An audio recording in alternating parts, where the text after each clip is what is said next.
पा सकता है? 1 मिनट में पा सकता है। जन्म तो बहुत बड़ी चीज है, 1 मिनट में भगवत प्राप्ति हो सकती है। 1 मिनट। भगवत प्राप्ति का मतलब समझते हैं? भगवत प्राप्ति का मतलब आज तक सुना है भगवत प्राप्ति किसे कहते हैं? प्रभु को मिलना, प्रभु को पाना, प्रभु को मिलना। खास बात प्रभु से मिलना नहीं है, खास बात है शरीर संसार को भूलना है।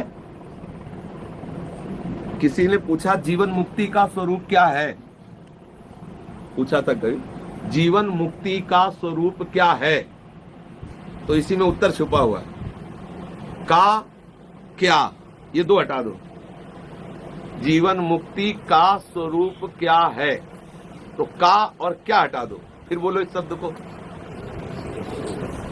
है? का हटा दो और क्या हटा दो, तो जीवन मुक्ति स्वरूप है। समझ आ गए? क्या है स्वरूप? जो हमारा आत्म स्वरूप है यही जीवन मुक्त है। ये सब भूल जाए, अपने स्वरूप में स्थित हो जाए, यही जीवन मुक्त है। उस प्रश्न में ही उत्तर। तो जैसे हम क्या मुक्ति हो सकती है, तो सही पूछो तो हम मुक्त है, केवल इतनी बात जाननी है। जहां बंधे हैं उस बंधन को छोड़ दो तो आप मुक्त ही है, भगवत प्राप्त भगवान है अभी इसी क्षण हमारे हृदय में। पर हम शरीर संसार में इतने फंस गए कि प्रभु को भूल गए। शरीर संसार को भूल जाओ तो बिना किसी चेष्टा के भगवत प्राप्त हो जाओगे।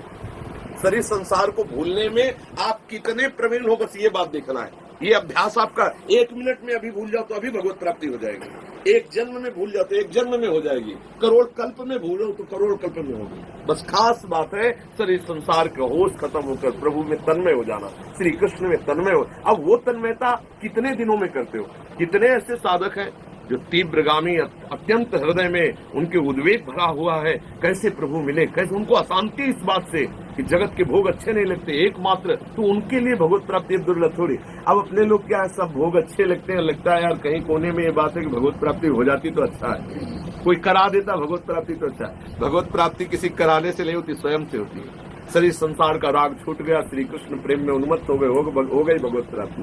कई बार हमने कहा है कि वर्तमान के समय को भगवत चिंतन में व्यतीत करो, भगवत प्राप्त ही हो, कई बार कहा। बस इस बात को समझना है। हमारा ये सेकंड गया राधा वल्लभ चिंतन करते, ये समय मुक्त हो गया ना, ये सेकंड मुक्त है ना, ये बंधन युक्त तो नहीं। अगर संसार का चिंतन हुआ, भोग का चिंतन हुआ, तो ये सेकंड बंधन वाला हुआ ना। अगर हम प्रति सेकंड राधा वल्लभ श्री हरिवंश चिंतन करें तो मुक्त होते चले जा रहे हैं ना। जितना जितना संसार का चिंतन मुक्त छोड़ के उतना हम मुक्त है, नहीं मुक्त है। अब हम कुछ विषय में बंधे हुए हैं, हम उसका चिंतन छोड़ के श्री जी से संबंध कर ले, बस हम मुक्त हो गए। कोई चिंतन न सोचति न कांक्षति समा सर्वेषु भूतेषु मद भक्तिम लभते पराम ब्रह्मभूता प्रसन्ना। यह है स्थिति, ब्रह्मभूता प्रसन्नात्मा न सोचति न कांक्षति समा सर्वेषु भूतेषु मद भक्तिम लभते पराम। इसी के लिए हम सत्संग करते हैं, इसी के लिए गुरु चरणों का आश्रय लेते हैं कि गुरु कृपा प्रसाद से हमें बात समझ में आ जाए कि भगवत प्राप्ति हमें करनी। वस्तुतः